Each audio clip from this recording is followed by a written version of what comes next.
Brasil, o país do futuro. A frase que é o título de um best-seller lançado nos anos 40 pelo escritor vienense Stefan Zweig acabou virando uma sina. A percepção de muitos brasileiros é que os dias passam e o futuro não chega.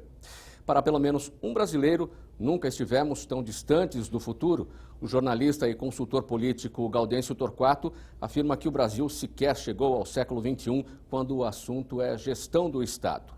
E esse é um dos temas do Discussão Nacional de hoje.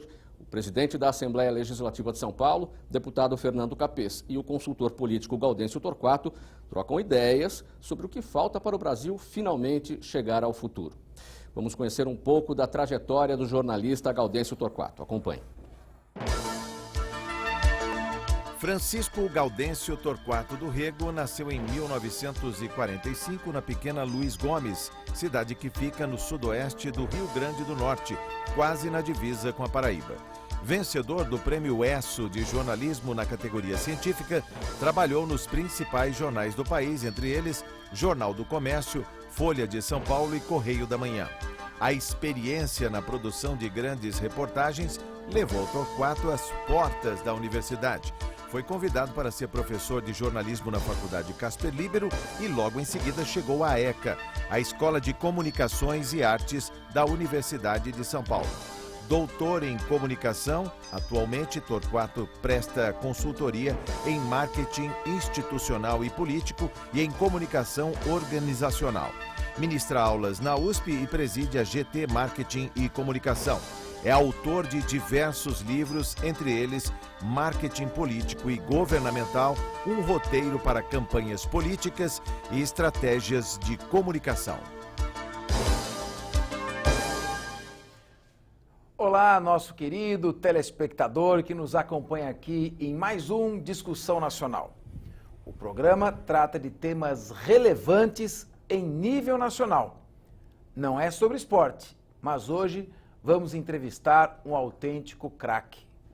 Doutor, livre docente e professor titular da Universidade de São Paulo na área de comunicação, Gaudêncio Torquato foi o pioneiro no marketing político em nosso país. Lançando agora o novo manual de marketing político, por favor, vamos dar um foco aqui, aproximando, novo manual de marketing político, para se juntar à sua extensa obra, em que já lançou também, pela Sumos, Jornalismo Empresarial, Teoria e Prática, Marketing Político e Governamental, e ainda Comunicação Empresarial, Comunicação Institucional. Gaudêncio, a Assembleia Legislativa do Estado de São Paulo, no seu estúdio da TV Assembleia, se sente honrada em receber um autêntico professor. Vamos procurar aqui tirar, aprender todas as informações e lições que você pode dar a respeito do momento político que o país atravessa. Bem-vindo, suas palavras iniciais para a gente poder começar essa entrevista. Muito obrigado, deputado Fernando Capês. Primeiro, eu quero dizer que a honra é minha em estar na sua casa, na Casa do Povo, presidida por você. Desculpe chamá-lo de você. Claro. Mas já sei e tenho acompanhado a sua dinâmica do trabalho, seu dia a dia, sua rotina. Quero até registrar, pelo que eu estou sabendo, que nunca a Assembleia Legislativa de São Paulo teve tantos projetos aprovados em tão pouco tempo. Então, parabéns pela sua gestão. Eu estou aqui para conversarmos um pouco sobre o país, sobre a conjuntura política, a conjuntura social, o que poderá ocorrer. Tenho andado o país de ponta a ponta e conversado sentido também ao povo. E quero lhe dizer, deputado, presidente Fernando Capês, que nunca vi uma situação tão crítica como a que nós estamos vivenciando neste momento. Não porque vivemos apenas uma crise, mas uma confluência de crises, né? Nós estamos vivenciando a crise econômica, a crise política, a crise moral, fundo ético moral, podendo chegar ainda à crise energética mais adiante, crise hídrica, de forma que todas essas crises, elas confluem nesse momento e colocam o país numa trajetória muito perigosa. Eu não vejo condições de sairmos desse conjunto de crise no curto prazo, deputado. Então, o pior ainda está por vir, infelizmente. Então, minhas palavras iniciais não são ainda, mas eu acredito realmente que o país sairá dessa mais adiante. Vamos esperar um pouquinho. Bom, o momento que atravessamos, aí não é questão nem de opinião, é de constatação, é um momento grave.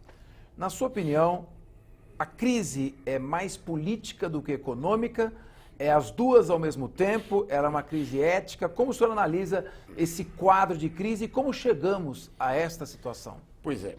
Primeiro eu preciso dizer que se nós tivéssemos uma política mais compromissada com as demandas sociais, evidentemente os outros problemas na área econômica estariam sendo resolvidos. Eu acredito que o fundo desta situação é um fundo crítico, ou esse fundo crítico se deve à crise política, que vem se arrastando ao longo de décadas. Nós sabemos que o Brasil vive essa crise política desde os seus tempos de quando foi colonizado, por conta da árvore patrimonialista. Essa árvore patrimonialista que foi fincada aqui durante o nosso princípio da colonização. Eu sempre lembro a figura do Dom João III, que em 1534, ao criar as 15 capitanias hereditárias, distribuindo essas capitanias para os seus amigos donatários, ali ele estava plantando a semente do patrimonialismo e aquelas capitanias eram confundidas com propriedades particulares. Hoje nós temos ainda a visão de que o patrimônio público deve se repartir com o interesse privado. Então essa árvore do patrimonialismo criou galhos, o mandonismo, o caciquismo, o fisiologismo, o coronelismo, enfim, o nepotismo, que são frutos dessa árvore, são galhos dessa árvore. Nós não conseguimos livrar, evidentemente, não cortar ainda estes galhos. Então, deputado, a crítica que eu faço ao país é que a crise política deveria ser enfrentada de maneira mais contundente, de maneira mais corajosa, mais forte, mas nós estamos sempre driblando e aprovando mecanismos que não vão de encontro à solução real do problema. Professor, eu já ouvi muitos comentários, inclusive do senhor, sobre a diferença da origem da Constituição do Estado americano, quando vieram as primeiras missões da Inglaterra para formar um novo país, ali se estabelecer, e a forma patrimonialista em que o Brasil foi dividido, com as capitanias hereditárias e os seus donatários, cada um ficando dono de um pedaço da terra. E aquela ação mercantilista do colonialismo de Portugal, retirando tudo que podia do seu extrativo. Como o senhor estabelece a diferença na origem da criação dos Estados Unidos e do Brasil e no que isso trouxe de consequências efetivas? Preciso mostrar dois povos, duas culturas. Uma cultura anglo-saxã, uma cultura muito comprometida com a ética protestante, digamos assim, impregnou a colonização americana. Então, o Estado ficou muito separado, evidentemente, né, do negócio privado. Os direitos e deveres estão muito bem esclarecidos. Aqui no Brasil, a cultura ibérica, de Portugal, Espanha, essa cultura ibérica, ela nos deu alguns vícios, né? Exatamente a confusão entre o privado e o público. A partir daí, essa cultura ibérica nos trouxe toda essa condução para se compreender que o Estado deveria pertencer também aos indivíduos, às pessoas. Por outro lado, o que nós vemos? Nós vemos que no Brasil, todos os valores que foram trazidos por esta colonização são aqueles valores que nós conhecemos muito bem. Ao lado da cordialidade, nós temos a flexibilidade, nós temos a manha, nós temos o jeitinho. Enquanto aqui se diz, talvez, lá na cultura anglo-saxã, é sim, sim, não, não. É quase uma dualidade, né? Uma cultura cibernética, tecnológica. Aqui no Brasil se pergunta, fulano, você trabalha quantas horas? Ele disse, mais ou menos 40 horas. O senhor é católico? Eu sou católico, mas não sou praticante. Então, as coisas são muito flexíveis, depende muito. Então, a cultura anglo-saxã é uma cultura mais voltada para a determinação, para o pragmatismo, para o objetivo, para a meta. E aqui essas metas vão sendo muito desviadas exatamente por essa visão patrimonialista que se incorporou ao ethos nacional, ao caráter nacional. O senhor falou muito bem desta característica cartorial e burocrática do Estado brasileiro como um todo, de muitas décadas. Nós, às vezes, ficamos 10 anos debatendo o óbvio, para só no 11º ano começar a fazer o que tinha que ter sido feito no primeiro ano. Enquanto nós tivemos a difusão nos Estados Unidos da escola pragmática, com Charles Sanders Peirce, John Dewey, ou seja, o pragmatismo americano relacionado a esta origem. Isso teve a ver um pouco com a família real portuguesa, Dom João VI, suas características, quando em 1808 chegou aqui no Brasil, dizem os historiadores que ele distribuía a carteira e dizia: você tem a carteira, agora não precisa do vencimento, vai atrás da sua sobrevivência.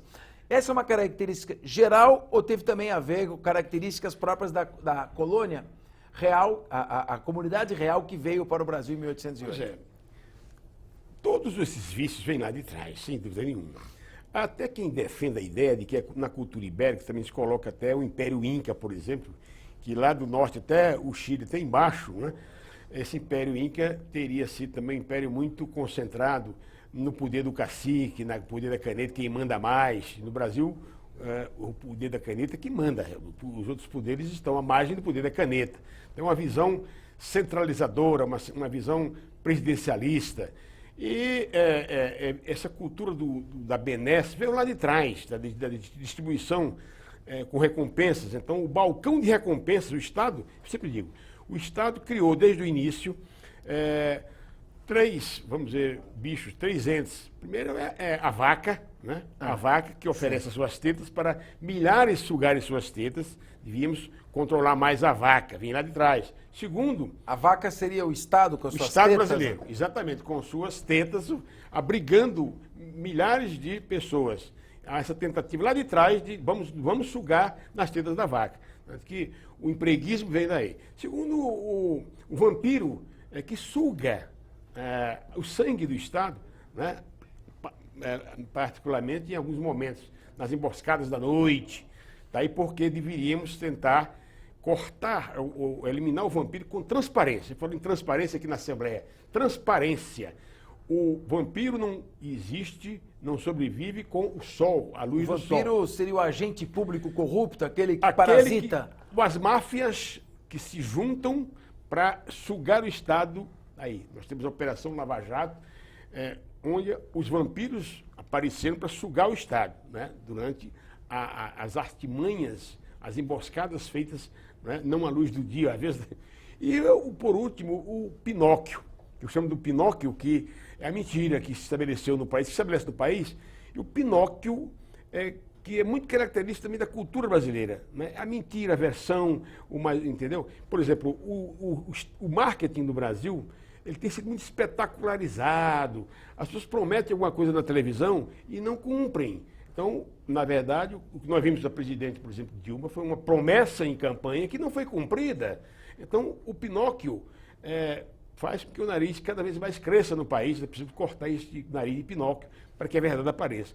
Se nós conseguíssemos controlar a vaca, o vampiro e o Pinóquio, estaremos resolvendo parte dos problemas dos brasileiros com transparência, com agilidade, com objetividade, com a celeridade. No Brasil as coisas são muito engavetadas, né? Há a burocracia que impregna a burocracia infelizmente faz parte do nosso ethos. No início da década de 1960, o então presidente John Kennedy dizia ao povo americano: não pergunte o que o Estado pode fazer por você. Pergunte antes o que você pode fazer pelo Estado. O senhor faz aqui um retrato, uma metáfora muito precisa. O Estado é a vaca em que todos procuram encontrar um pedaço da teta para mamar. Isso. Essa vaca é sugada por vampiros, parasitas que estão ali à beira da mesma. Isso. E a população que procura a teta dessa vaca é enganada pelos detentores do poder que atuam como Pinóquios. Exatamente. Como mudar esta mentalidade? Nós estamos nos preocupando muito em procurar esta vaca para mamar, estamos esquecendo em como alimentar essa vaca com trabalho, com crescimento econômico. Como, com a sua experiência, pode começar a fazer uma mudança na mentalidade nossa? Primeiro, eu preciso lembrar que a mudança de cultura não se faz por decreto. Eu não acredito em mudança por decreto. É preciso que haja um processo de aculturação, de conscientização, de aperfeiçoamento do saber a partir da informação. Então, quando eu vejo, por exemplo, que as coisas começam a fluir no Brasil em termos de gente na rua, movimento na rua, eu acredito que as coisas começam por aí. Ou seja, é preciso que a classe política, primeiro, tenha vontade de fazer, digamos, cortar a sua própria pele, a partir daí. Com isso, mas isso só vai acontecer a partir de uma pressão social. Eu estou vendo, presidente, que o Brasil começa a engatinhar, começa a alargar, vamos dizer assim, a avenida da racionalidade. O voto no Brasil sempre foi muito ligado ao coração. Hoje o voto está subindo na cabeça. Ou seja, eu identifico um certo processo de racionalidade, de mais precisão, comparação de perfis. E eu vejo que o conceito que os franceses chamam de autonomia, autogestão técnica, quer dizer, eu sei escolher os meus fins e os meios para chegar a esses fins. Eu começo a perceber que esse conceito de autogestão técnica, que poderíamos também interpretar como autonomia, começa a vingar entre nós. Então eu vejo que lá nas margens, até o eleitor, até das margens, lá do fundão do país, também vota, está começando a votar de maneira mais racional, mais lógica. Então, aí eu vejo um sinal de mudança.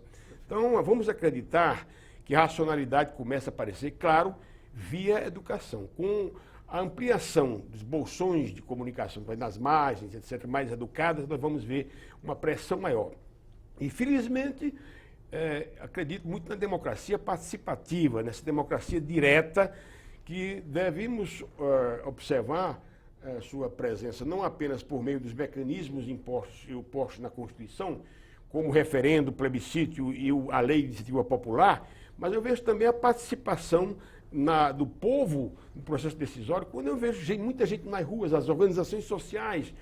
Olha, eu fico impressionado com a multiplicidade de entidades que hoje estão fazendo a festa da democracia brasileira. Esse pessoal que vai para a rua. São milhares e milhares de entidades, né, que se espalham pelo país, de norte a sul, tentando organizar a sociedade em função da crise que passa a democracia representativa. Como os representantes políticos não estão dando respostas adequadas, com raras exceções, uma exceção exatamente é o presidente da Assembleia Legislativa de São Paulo, que está cumprindo a sua missão. Mas, na maior parte, nós vemos assim, são representantes que não estão atendendo aos clamores do povo. Por conta disso, o povo vai buscar apoio nessas entidades. Então, vejo também a democracia direta se fortalecendo por meio dessa participação mais efetiva dos movimentos sociais. Bom, eu vou agora me fixar um pouco na figura do Pinóquio nas perguntas que eu vou fazer. Tá. Então, nosso telespectador está nos acompanhando. O professor Gaudêncio Torquato é professor titular de comunicação da Faculdade de Direito da Universidade de São Paulo. Direito da Faculdade de Comunicação. Direito é por causa do promotor de justiça aqui, doutor em Direito, fica com isso na cabeça. Faculdade de Comunicação da Universidade de São Paulo. Você começa mestre, faz o doutorado, disputa uma cadeira de livre docência e busca depois a cátedra, que é o titular, a titularidade da cadeira de comunicação. E é o especialista lançando aqui o seu novo manual de marketing político. Então, eu vou falar um pouquinho, vem comigo aqui, dos marqueteiros aqui um pouquinho. Né? Vamos falar da especialidade aqui do nosso professor, uma obra excelente. Professor, o Pinóquio ele, na verdade, é treinado por profissionais que acabam criando toda aquela maquiagem, dão forma e dão glamour à mentira. Então, primeiro, nós precisamos, o senhor colocou isso aqui muito bem, da racionalidade. Isso. E de suscitar no eleitor o espírito da racionalidade. Exatamente. Agora, para o político, é muito mais confortável dizer que todos devem se aposentar aos 40 anos de idade, que devem trabalhar 6 horas por semana, que devem ter direitos e direitos, porque isso faz bem aos ouvidos de quem está ouvindo. Agora, é desagradável ter que mostrar a dura realidade de fechar as contas no final do mês, de dizer, muitos terão que trabalhar para que outros fiquem descansando em casa, o que não é justo. O Estado vai quebrar e muita gente vai passar fome, porque nós vamos mais ter dinheiro.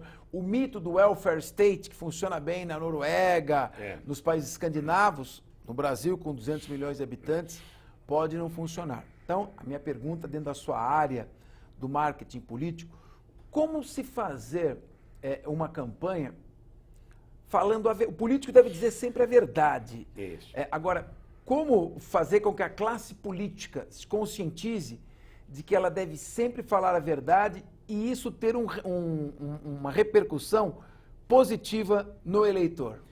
Pergunta muito pertinente e muito atual.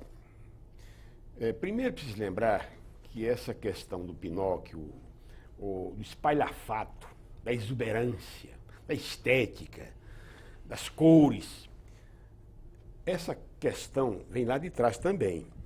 Napoleão gostava de se enfeitar.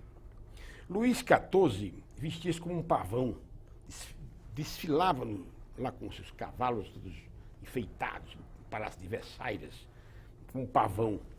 Então, se nós formos analisar a história, vamos ver que essa vaidade sempre apareceu na veste, na condução dos políticos. O Hitler, por exemplo, tinha um sujeito chamado Basil, que o ensinava a declamar, para você ter uma ideia. Então, a pré-história, a história e a pré-história mostram que realmente alguns dos figurantes sempre se valeram deste marketing espetacularizado. Muito bem. Agora, o que está acontecendo? Nós importamos este marketing aqui no Brasil, na história mais recente, na história contemporânea, a partir da década de 60. Quando o famoso debate Kennedy-Nixon nos Estados Unidos, apareceu Nixon, um Kennedy exuberante, brilhante, sorridente, cabelo arrumado, e aparecia lá o Nixon, né, acabrunhado, sem nenhuma, ele não queria maquiagem, nada, então ele aparecia, inclusive estava, naquela época, naquele momento ele estava gripado, parecia muito abatido, que no dia seguinte, realmente aquela exuberância do Kennedy entusiasmou, essa é a cara da América, e o Nixon é a cara derrotada da América. Muito bem. Então, nós incorporamos, a partir daí, passamos a copiar essa modelagem, e essa modelagem no Brasil tornou-se, nos últimos tempos, muito espetacularizada. Tanto que nós estamos vendo tantos efeitos na televisão, efeitos cinematográficos. E cadê a verdade? Será que é isso mesmo? Então, houve um processo de mistificação das massas pela propaganda política. Muito bem. Isso, alguns, eu não vou citar nomes, mas alguns se especializaram muito nisso, em criar dribles ou a engenharia tecnológica na televisão para tentar engabelar o leitor. O que está acontecendo? O leitor percebeu que esses eleitos por essas vias, por estes meios, não cumpriu e não tem cumprido, às vezes, as suas funções ou as suas promessas. Começa a perceber o nariz do Pinóquio. Espera aí, isso aqui é viável? Conheço um perfil que prometeu um arco do futuro em São Paulo. Cadê esse arco do futuro? Eu não estou vendo esse arco do futuro. Então, gente, de repente o outro prometeu, vamos fazer aqui um bonde, esse trem, super trem, lá o alemão, na cidade e tal. Cadê esse trem? Lá de trás. Então, o eleitor, por exemplo, paulistano, começa a verificar. É muita promessa para pouco resultado. Começa a perceber que a mentira passa por ali. Então, este novo marco que eu estou pregando, e eu acredito que vem de acordo aos interesses da população. porque eles querem ver, preferem ver uma verdade, olha, a verdade é essa, tal, não vou esconder o jogo, não há ver dinheiro para isso, porque além de você prometer uma obra, precisa dizer se essa obra será viável do ponto de vista dos recursos. Então, eu sou desses que pregam a verdade hoje no programa de televisão. Então, até acho que deveríamos refazer esta proposta eleitoral do marketing no sentido de evitar essa espetacularização da programação eleitoral e colocar mais o debate. Porque aí o eleitor vai perceber a diferença entre um e outro, no que diz respeito, por exemplo, à área da saúde. Qual é a sua proposta para a saúde, fulano? Ciclano, qual é a sua proposta para a saúde? Aí o eleitor vai perceber qual é a melhor proposta. É possível, então, identificar, dentre 4, 5 candidatos, aquele com a melhor proposta para determinados temas. Daí porque eu acho que vamos ter que mudar, sim, essa legislação no que diz respeito ao marketing eleitoral. Só para lembrar, o trem do trem lá que criou o marketing era o fura-fila. Até que tinha uma expressão pouco ética até, né? Fura-fila. Uma expressão até pouco ética, né? Se lembrar de trás, tal. O fura-fila, não quero citar nome, mas o fura-fila. E foram interessante que foram filmar o fura-fila lá em Berlim, na Alemanha, para trazer a imagem para cá. Quando as pessoas viram aquilo, vamos ter isso aqui, que espetacular. Até hoje esperam o fura-fila, que não chegou no Brasil. Que o nome também é de ética duvidosa, né? Fura-fila. Da ideia de uma preferência. Levar vantagem, fura-fila, etc. Mas a importância dessa entrevista é que surge pela sua autoridade científica, literária, técnica, acadêmica e empírica, pela sua experiência. Então, quando o senhor coloca estas questões, a obrigação nossa, nós políticos, é divulgá-las e transformá-las em realidade. Isso. E é sobre isso que eu quero continuar conversando um pouco mais. E a base dessas perguntas é sempre a figura do Pinóquio, que o senhor colocou muito bem aqui, ao nosso telespectador. É a vaca, é o estado onde todos querem depender, todos buscam ali uma sombrinha para se encostar. É o vampiro, que são os agentes públicos, os políticos, estão lá sugando a vaca para que ela não tenha energia de passar para o povo aquilo que o povo necessita. E o Pinóquio, a mentira que mantém esse sistema funcionando. Eu estou fazendo perguntas sobre o Pinóquio, e é justamente porque a especialidade do professor titular de comunicação da USP é marketing político. Professor, em meados dos anos 70, salvo engano, em 1975, foi editada a Lei Falcão, em que os candidatos apareciam só fotografia, aquela foto assim, até meio assustado, com o nome embaixo. Esse era um dos símbolos da ditadura, impedir a liberdade de expressão do candidato, impedir que ele se comunicasse, tirar a espontaneidade, a autenticidade. Aí vem então a democracia, com aquelas eleições de outubro de 1982, a eleição para governador, para deputados, aquelas primeiras eleições. E na democracia nós fomos para o extremo oposto, que é o marketing a tal ponto que ele retirou aquilo que se buscava quando se combatia a Lei Falcão, que é a espontaneidade do candidato, a possibilidade dele se comunicar com a população. O senhor, como especialista, como se buscar um meio termo entre não se comunicar e se comunicar de tal forma que você pode mentir gastando milhões e milhões de reais para pagar quem faz essa mentira? Pois é. Então nós saímos, veja bem, quase de um prato vazio, né? Não tinha nenhuma colherada de sopa, para um balde cheio de sopa, estragamos, vamos dizer, a comida. Na verdade, você tem razão. Na época da ditadura da Lei Falcão, aquilo era um desfile de caras assustadas, era um desfile realmente escatológico, quase escatológico, uma coisa horrível de ver, né? Com os nomes das pessoas. E depois nós tivemos, então, essa espetacularização. Quer dizer, aí foi realmente um exagero. E a questão que se coloca, como fazer para chegar-se ao bom senso? Mudando a legislação eleitoral, fazendo com que os programas eleitorais sejam muito mais voltados para o debate entre candidatos, diminuindo, inclusive, esse tempo eleitoral, tanto do majoritário quanto do proporcional, dos tempos de televisão, porque é preciso que esses tempos sejam usados para o debate. Maravilha. Então, a partir daí, eu acredito que realmente vai haver uma seleção dos mais qualificados, né? Muito mais democrático. Então, tem, por exemplo, você tem candidatos que não dizem uma palavra, mas ficam fazendo gestos, né? Macaqueando, vamos dizer assim, sem nenhum desrespeito ao macaco, mas macaqueando a sua apresentação. Um se vestindo disso, outro vestindo daquilo, para chamar a atenção. Então, é preciso hoje que a gente vote nas pessoas que têm propostas concretas. Então, essa questão, ela vai melhorar um pouquinho agora nessa eleição, sabe por quê, né, presidente? Porque nós vamos ter uma campanha menor do ponto de vista de rua, de 90 para 45 dias, e 35 dias, em vez de 45 dias de rádio e TV, vamos ter 35 dias. Então, vai ser mais enxuta. Quando, portanto, os candidatos não vão poder passar muito tempo enrolando, fazendo indicação. Vai ser que realmente tem um discurso mais direto, mais objetivo. Então, acredito muito que nós vamos devagarinho chegando lá, nesse meio termo, nessa possibilidade de termos uma programação mais racional. Então, telespectador, aqui o programa debate todas as tendências e a diferença é que nós esmiuçamos o debate, procuramos buscar o máximo de conteúdo e substância sem aquela pressa da TV aberta. Então, vejam só, o professor aqui coloca, aumentar o tempo de televisão na eleição majoritária, que é para prefeito, governador, presidente, para os debates. Isso. Dar mais tempo para debates entre os candidatos e menos tempo para o candidato mostrar aquela versão maquiada, normalmente mentirosa e que custa milhões de reais, que, como estamos vendo, sai do seu bolso.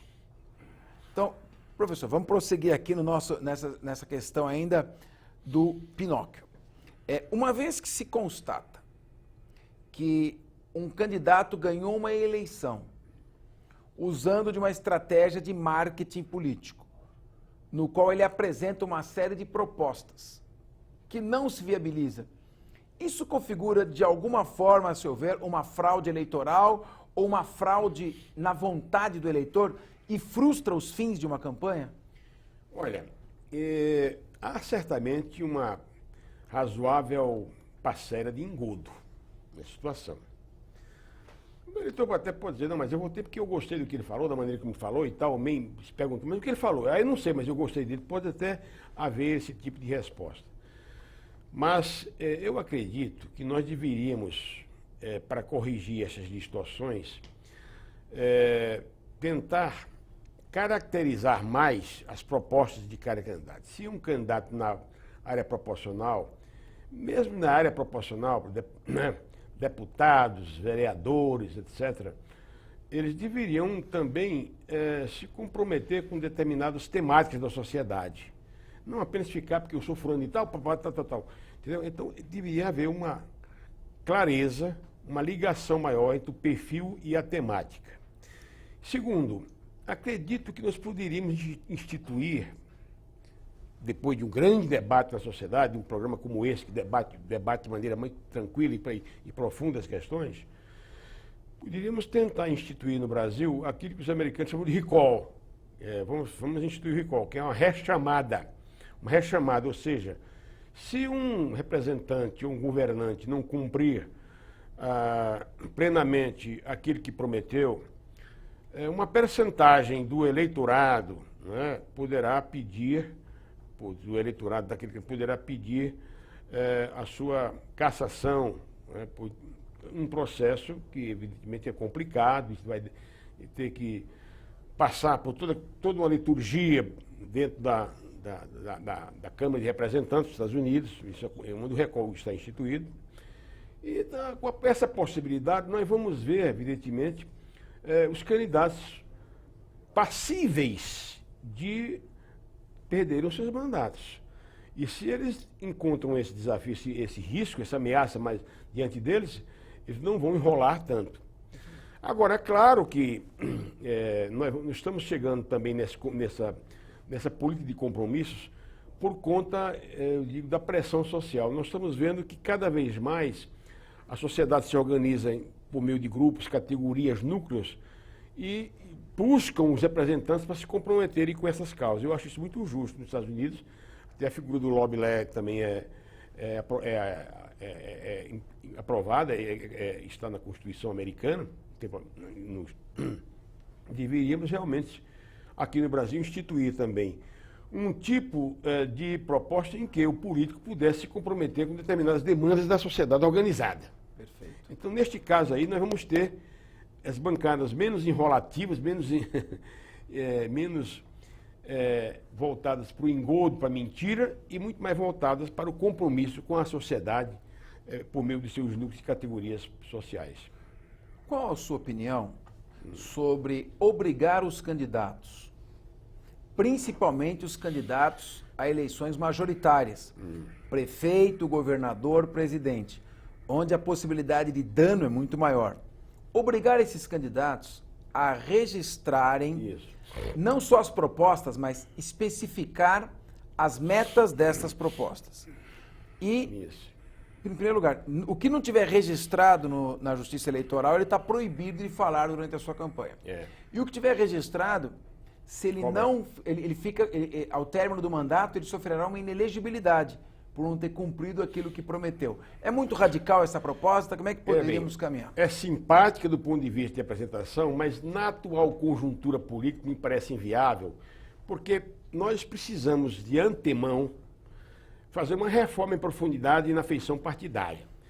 Quando nós tivermos partidos não amalgamados como estão hoje, misturados uns com os outros, a ponto de ninguém saber qual é a diferença entre um partido e outro.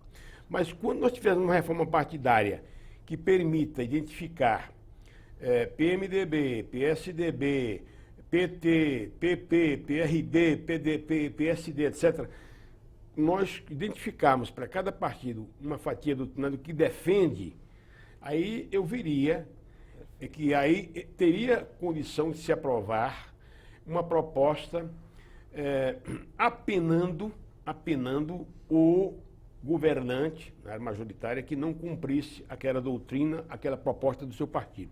Primeiro, os candidatos deveriam se comprometer com o ideário do partido. Digamos, o partido é um partido liberal, com uma feição de economia liberal, aberta, enfim, com essa proposta de mercado mais aberta. É preciso que o candidato deste partido se comprometa com esse ideário, e não do outro. O que nós estamos vendo hoje, por exemplo, vou dar um exemplo. O PT,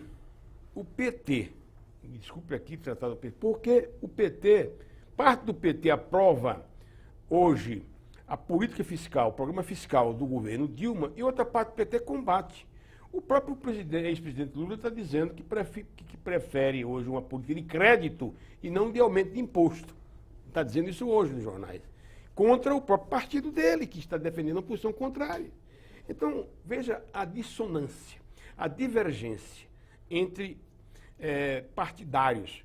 Então, a partir do momento em que os partidos tiverem realmente programas, escopos ideológicos ou doutrinários, a partir desse momento, a proposta que você coloca é bem viável. Qual o mal, na sua avaliação, que representa para o país esse pluripartidarismo exacerbado? Se não me engano, temos mais de 30 partidos políticos aqui no Brasil. E é uma sopa de letrinhas com propostas muito semelhantes, a maioria delas objetivando abocanhar uma participaçãozinha em dinheiro no fundo partidário ou negociar, no bom ou no mau sentido, espaço político.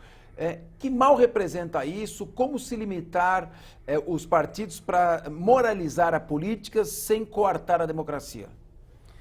Pois é, nós temos no Brasil uma paisagem devastada na área partidária. Os partidos, com exceções daqueles entes que estão nas margens radicais da direita ou da esquerda, mais da esquerda que da direita, um ou dois partidos mais de feição ideológica forte, o resto se aproxima de um grande centrão amalgamado, misturado, sem cor, sem cheiro, né? Todos eles muito parecidos. São 33 siglas que estão hoje, que são aprovadas, são registradas no Tribunal Superior Eleitoral. Não é possível. Vivemos com 33 siglas, quando não há mais do que 5 ou 6 grandes pensamentos na sociedade. Um à direita, um no centro-direita, um no centro, um no centro-esquerda, um na esquerda. Digamos que seria um espectro do ideológico hoje, doutrinário na sociedade hoje. Nós temos os 33, não é possível. Agora, qual é o efeito disso aí? Primeiro, o desprezo que os eleitores têm em relação aos partidos. Acabei de ver uma pesquisa, essa semana saiu uma pesquisa mostrando que os brasileiros eles rejeitam os partidos, e rejeitar partido é rejeitar a democracia. Então, é um perigo muito grande. Segundo, a prevalência dos indivíduos sobre os partidos. É uma ameaça à democracia. Ao populismo? Isso é um passo para o messianismo, alguém messiânico qualquer, sem compromisso com a sociedade, sem compromisso com o país, de repente brande, levanta uma bandeira demagógica e o povo vai atrás. Fazendo aí um exército de Brancaleone, né? Quem quiser vai atrás de mim. Uma loucura. Então eu tenho muito medo de que no momento de esvanecimento, de arrefecimento, de deterioração dos partidos, alguém punha uma bandeira, né, sobre os partidos e dizendo, vamos fechar isso ou fechar aquilo. Então tenho muito medo desse tipo de... Por isso nós devemos nos concentrar na ideia de reforçar a feição partidária. Pelo que eu estou entendendo, o excesso de partidos é tão danoso quanto a ausência de partidos, porque Isso. ambos podem levar a esse messianismo. Claro, sem dúvida. Porque agora, como ninguém consegue distinguir a diferença entre um e outro, aí tudo mesmo igual. Ou, para usar uma expressão popular, todos farinha do mesmo saco. É o que se diz no vulgo, no dia a dia. Então é preciso que a gente tenha realmente noção de que o momento do Brasil exige profundas... Eu estou achando até que nós estamos chegando ao fim da velha política. Como assim? Ninguém aguenta mais passar de uma campanha para outra com as mesmas histórias, com as mesmas promessas, com o mesmo blá blá blá. O eleitor está abusado, ele está impaciente, ele não aguenta mais essa dose de enrolação, a verborragia que aparece nos programas de televisão eleitoral. Então, acredito que nós estamos abrindo uma nova fase, né? Uma nova fase de mais racionalidade, mais respeito, né? Com respeito à diversidade cultural, com respeito aos direitos das pessoas, das minorias. Acho que o Brasil está melhorando nessa área, com a participação direta da sociedade no processo político. Me permita uma rapidíssima digressão histórica para lhe fazer uma pergunta em seguida. Nós tivemos na Idade Média o esfacelamento dos estados unitários, com a criação, divisão em feudos. Depois, na Idade Moderna, eles começaram a se consolidar, transformaram em reinos poderosos. O maior exemplo, o senhor citou há pouco, foi o absolutismo monárquico na Europa continental, principalmente na França. E tivemos aquele abuso, né? Luís XIV dizendo que o Estado, ele era o rei sol, l'état c'est moi, o seu rei sol. Depois vem o Luís XV, prosseguindo naquelas festas, gastos enormes com guerras, né, dizendo rien de tout, nada de tudo. E o povo comendo ratos em praça pública. Bom, depois veio o Luís XVI, vem a reação da Revolução Francesa, instala-se o período de terror, a população fica em dúvida se um rei absoluto era pior do que aquele terror instalado por Robespierre e os seus seguidores. Vem o Napoleão Bonaparte. Napoleão Bonaparte vem, aí perde a guerra, né, na Batalha de Waterloo, vai para a Ilha de Santa Helena, a burguesia começa a ascender, a força do capital, o capitalismo selvagem começa a graçar em todo o século XIX, é o Estado não interveniente, o Estado do laissez-faire, laissez-passer, o Estado que não toma nenhuma providência, deixa rolar e o mais forte vence. O capital dominando o trabalho, vem o Manifesto Comunista em 1848, com Karl Marx, prega como reação à ditadura do proletariado, o processo dialético de enfrentamento. Vem o século XX, as duas grandes guerras, o pós-guerra, a Revolução Comunista Bolchevique de 1917, e vem a queda do Muro de Berlim, o esfacelamento da União Soviética e a constatação de que um Estado completamente ausente, sem qualquer regulação, faz com que o mais forte, o detentor do capital, oprime e destrua o mais fraco. E um Estado completamente onipresente, que tire a iniciativa privada, a iniciativa do homem, econômica, não dá conta de atender a todas as necessidades. Nós estamos sempre 20 anos atrasados, no mínimo no Brasil, ideologicamente. A Europa está começando a buscar um consenso. Nem o comunismo centralizador, que faz um Estado falsamente onipresente, que é um Estado opressor e que não atende às necessidades, porque é um Estado quebrado, e nem aquele capitalismo livre e solto. No Brasil, o senhor comentou há pouco, nós estamos no século XX, não chegamos no século XXI. Nós ainda estamos perdidos em debates ideológicos do século XIX, do século XX, em teses acadêmicas, até infantis e românticas. Estamos perdendo a oportunidade histórica de unirmos numa gestão técnica, pragmática, que produz efetivamente o ganho econômico para a população. Como é que o senhor vê isso e a sua análise dentro do que o senhor já escreveu? Bom, primeiro, obrigado pela aula. Acabei de ouvir uma aula em poucos minutos, uma aula de história mas inspirada e de ciência política. Realmente não posso deixar de elogiar a sua eloquência e rapidamente resumiu o que nós vivemos nas últimas décadas. Muito bem.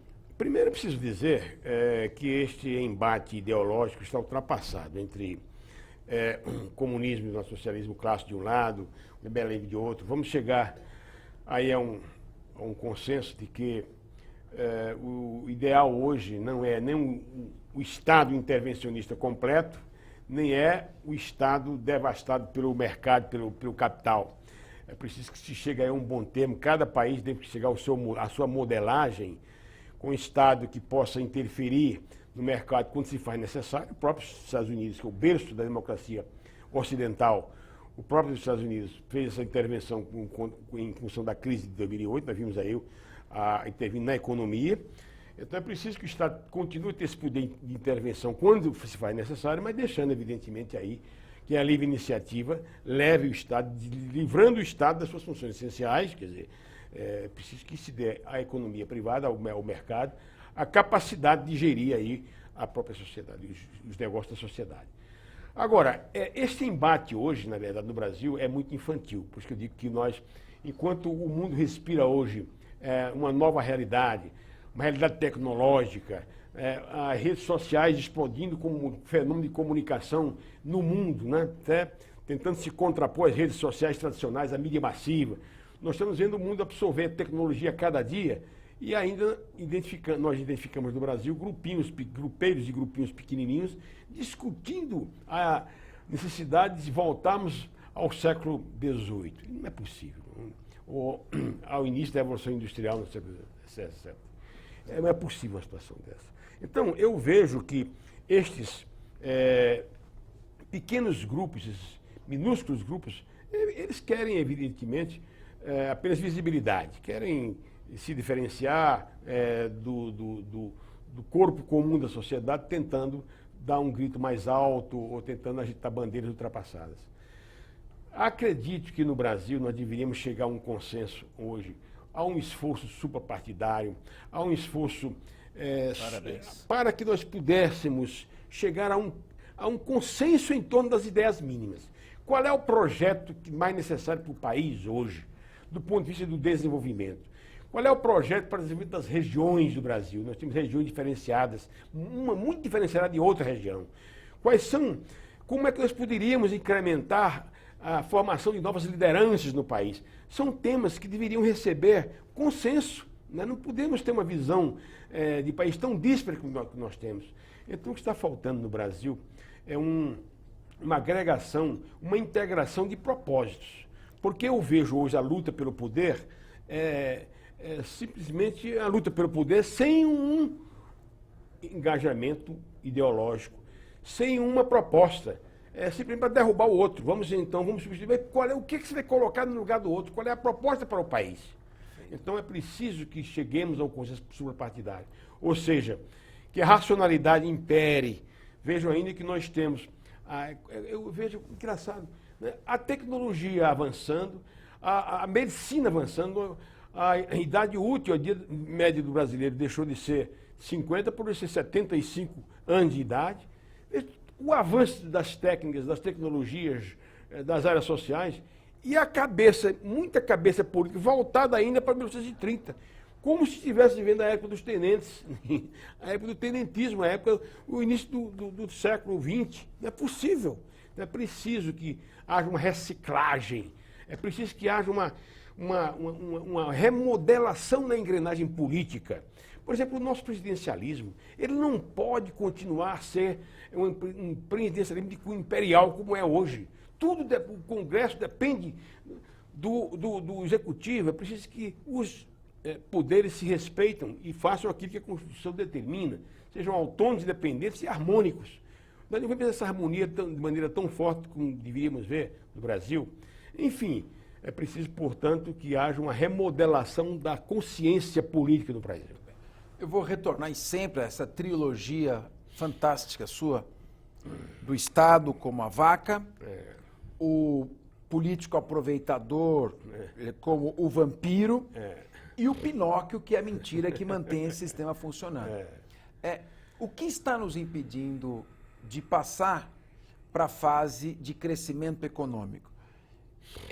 O Pinóquio mal intencionado, o Pinóquio de má fé, que sabe que está mentindo, mas que vai numa campanha e mente, fala de coisas que ele sabe que não pode fazer, do discurso palatável, politicamente correto, para impressionar o eleitor. E o Pinóquio de boa fé. O Pinóquio de boa fé que é aquele que acredita no que está falando. Ele acha que o Estado tem uma maquininha de fazer dinheiro, que o dinheiro não vem do trabalho das pessoas por meio da cobrança de impostos. O Estado vai fabricando dinheiro para produzir e atender as demandas cada vez mais crescentes das corporações. O Pinóquio de má fé e o Pinóquio de boa fé, até que ponto que nós vamos conseguir banir da política o Pinóquio de má fé e conscientizar o Pinóquio de boa fé da gravidade econômica que o país vive? Pois é. Eu acredito que é preciso que haja, vamos dizer assim, uma renovação política. Eu não acredito que vai haver mudança na cabeça política só porque, digamos, eu chego lá, Gaudêncio Torquato chega lá e diz, olha, você devia fazer isso, aquilo e tal. Ele vai continuar desconfiado e tal, porque muitos políticos não querem dar um tiro no próprio pé, não querem cortar a própria carne. Eu acredito na renovação política como um processo lento, mas gradual. Quer dizer, está acontecendo. Por exemplo, eu acho que na campanha de 2016 nós vamos ter uma grande camada de prefeitos novos que não tiveram experiência na política ainda e vão começar na experiência política, trazendo até sua experiência empresarial, por exemplo. Então, acredito que...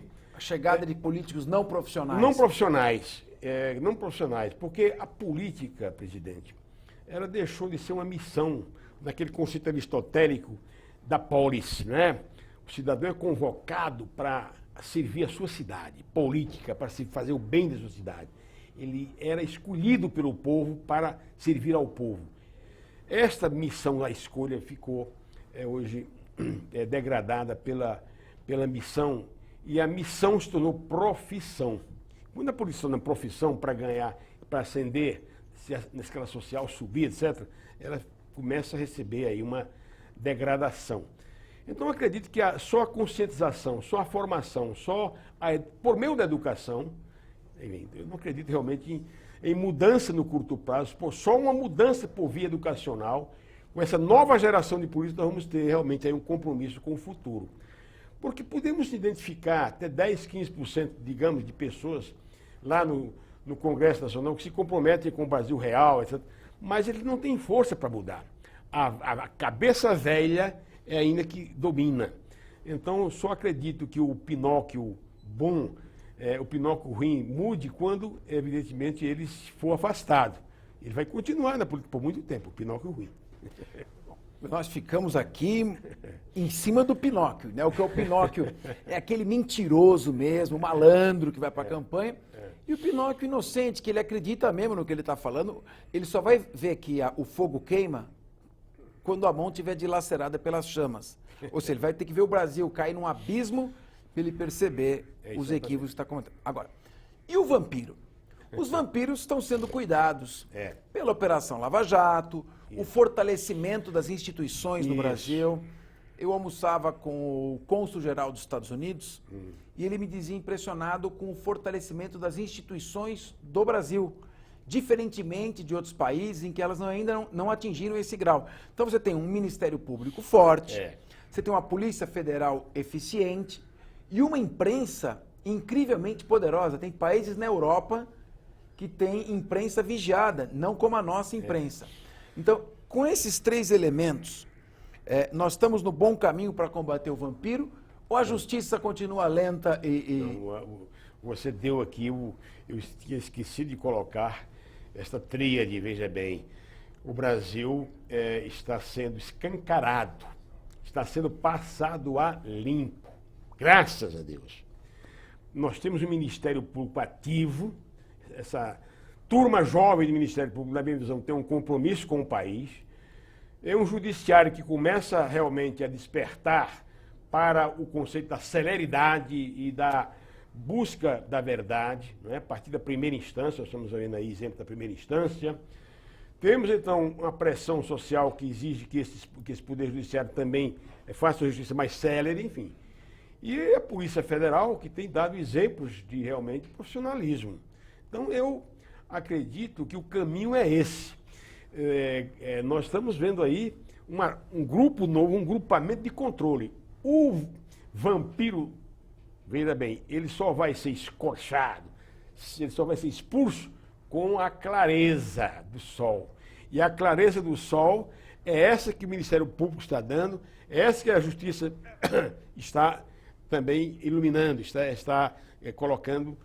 A luz do sol queima o vampiro. A luz do sol afugenta o vampiro. Ele não aparece, é uma escancaraia. E nós estamos vendo isso no Brasil nesse momento. Bom, resta falar da terceira figura, e o nosso programa está acabando, nós temos que... Eu queria conversar com o senhor um dia inteiro, não uma hora, mas nós temos que nos adequarmos ao horário. A vaca. Claro que ninguém está condenando um Estado provedor. Nos países escandinavos, uma população diminuta, um PIB maior, uma renda per capita muito maior, é possível que você tenha um Estado que, na expressão em inglês, o welfare state, o Estado do bem-estar, o bem-estar social. Como conciliar a necessidade de um Estado forte na educação, que dê uma educação que consiga mudar esse país, uma saúde para quem não tem condições de ter um plano de saúde, de pagar um hospital caro, uma saúde pública de qualidade e um mínimo de segurança e de justiça eficiente. Como assegurar isso e, ao mesmo tempo, não turbar o crescimento econômico com uma excessiva carga tributária? Primeiro, delimitar as funções do... Quais são as funções básicas do Estado? São essas? São essas. Então, vamos cortar as gorduras... Tirar o Estado de onde ele não precisa estar. De onde ele não precisa. Primeira coisa, repartir com a sociedade civil, com a área privada, aquilo que não é função do Estado. Isso tem que ser muito claro. Segundo, cortar os gastos supérfluos. Ou seja, a vaca precisa controlar os seus bezerros. Porque tem muito bezerro, então fazer um corte vertical. E é claro que a área política tem que colaborar com isso. Porque esse corte vertical vai bater em alguns feudos políticos. Precisa que a vaca... Portanto, vamos chamar de alguns currais. Então é preciso que haja uma diminuição dos currais políticos para que a vaca não se espalhe tanto pelo país. E eu diria que, em terceiro lugar, ter um programa rígido de controle na área de controle de contas, controle de receitas e despesas. Nós estamos vendo aí, nesse momento, a vaca formando um orçamento com um buraco imenso nos currais. Essa vaca vai explodir, hein? Vai explodir, pois é. Um imenso buraco. Não é possível que cheguemos ao final do ano com um orçamento defasado, com planejamento defasado, quando este orçamento deveria ser regularizado, ordenado, esses buracos deveriam ter sido preenchidos pela vaca durante o corrente ano, para evitar esse desgaste ao final do ano. Essa vaca tem dificuldade de alimentar as pessoas porque ela carrega nas costas 119 mil cargos comissionados da administração federal. Duas perguntas finais. Para o encerramento do programa, nós já esgotamos o nosso tempo, mas duas perguntas. A primeira, de uma curiosidade pessoal. O senhor tem um nome que impõe autoridade. É um nome que inspira, nos leva a grandes filósofos. E a sua autoridade vem do seu estudo, do seu preparo e do seu nome. Gaudêncio, como foi escolhido esse nome? Qual foi a inspiração para esse nome? Meu pai era Gaudêncio Torquato do Rego. A minha mãe chamava Francisca. Aí foram para o padre. Meu pai, que é Gaudêncio Filho, e minha mãe, que é Francisca. Aí o padre disse, Francisco Gaudêncio.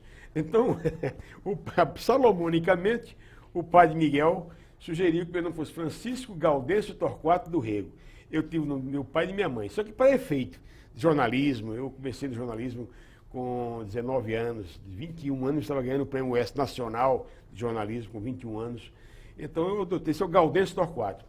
Comecei a lecionar na USP com 23 anos na Casper Libero, depois na USP, 68, 69. E, portanto, eu desenvolvi minha carreira universitária toda com Gaudêncio Torquato, carreira profissional com Gaudêncio Torquato. Olha, como é que chamava esse padre? O senhor lembra o nome? Meu pai? O padre. O padre Miguel. O padre Miguel. O padre Miguel, na verdade, ele acabou resumindo todo o teor dessa entrevista. Nem lá, nem cá. Já ensinava São Tomás de Aquino, em médios virtu. A virtude está no meio, no equilíbrio, no bom senso. Os romanos ensinavam o ideal que um dos remos roce areia, enquanto o outro toque as ondas do mar. Nem tanto ao mar, nem tanto à terra. A última pergunta. Professor de marketing político. Vamos focar o livro aqui mais uma vez. Professor de marketing político, Gaudêncio Torquato. O marketing político é um bem ou é um mal? O marketing político não ganha campanha. Ajuda a ganhar ou como ajuda a perder. Mal conduzido ajuda a perder. Quem ganha a campanha é o candidato. Eu digo isso porque eu já fiz campanha política, coordenei a campanha política, a campanha eleitoral do Tasso de 786 no Ceará, uma campanha de governador no Piauí, outra campanha, 4 campanhas nos estados do Norte, Roraima, né? Aqui em São Paulo, na campanha do Mário Covas, enfim. Então, com minha experiência, posso dizer isso. O marketing ajuda, mas não é absolutamente o fator principal da vitória. O principal fator da vitória é o próprio candidato. Não é ele que ganha. É ele que ganha. Não é o marketing que ganha, é o candidato. Não é o marketing que ganha. Querido telespectador, quem ganhou foi você. 1 hora de um debate com substância, com informação e com um dos maiores, se não o maior, especialista em marketing político do Brasil. Por isso, este programa é um programa de utilidade pública. Ouve todas as tendências, mas o seu compromisso é sempre com o conteúdo. Muito obrigado e até o próximo Discussão Nacional.